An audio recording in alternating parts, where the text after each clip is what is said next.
नमस्कार सांग माने मु ज्योति होम किचन को आपण मानकु स्वागत जनाऊँगी।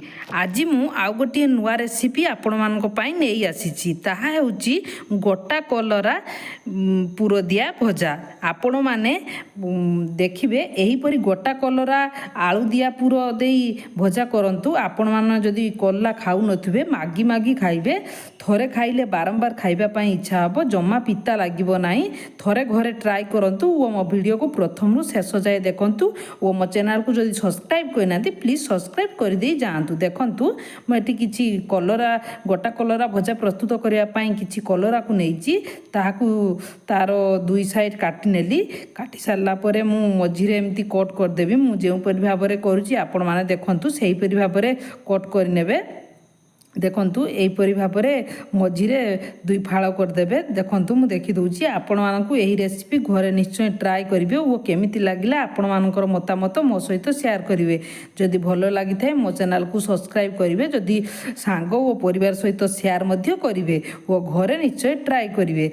देखंतु सेहीपरी भाव में मु सबु कल्ला को फाड़ करिनेली। देखंतु एबे कल्ला को हाल्का सिझापी छाड़ा से गैस रे किसी गरम पानी बसी नहीं से स्वाद अनुजाई लुण को देली। लुण देलापर गरम पानी फुटिला काटी रखि कला को से देली। देखंतु कला को मु सब कला को देदेली। एबे कभर करी मु 2 ରୁ 3 मिनिट कुक होगापी छाड़ी। देखंतु 2-3 मिनिट पर आपण मानकु देखि दउची कला अधा 50% सिझी सारी। यहाँ काढ़ी रखा। देखंतु यहाँ काढ़ी रखिली।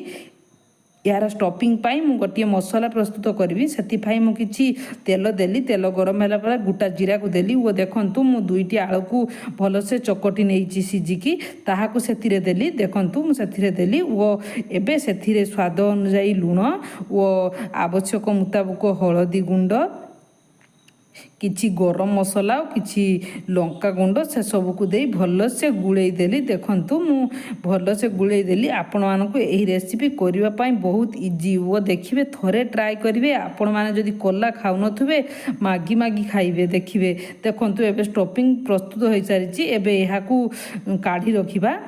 देखंतु एहाकू एबे काढ़ी रखिबा। एबे कलरा को जे आबे सिझी थिले ताहाकू मझीरे या स्टफिंग गुड़ी को दबा। देखंतु मु कलरा मझीरे एमिति स्पून सहाय्य रे स्टफिंग गुड़ी को आलू स्टफिंग गुड़ी को देई देली। देखंतु सब एही परि भाव रे सब कलरा रे देई देबी। देखंतु मु एही परि भाव रे सब कलरा रे देई देबी। देखंतु मु एबे सबू कल्लारे स्टफिंग गुड़ी को देदेली। एबे एहाकू फ्राई करिबा। फ्राई करिबा पई मु गैस रो गोटे कढ़ाई रे किछि तेल को देली। तेल गरम होला परे मु गोटे गोटे करी सब कलरा को देदेली। देखंतु मु गोटे गोटे करी सब कलरा को देदेली।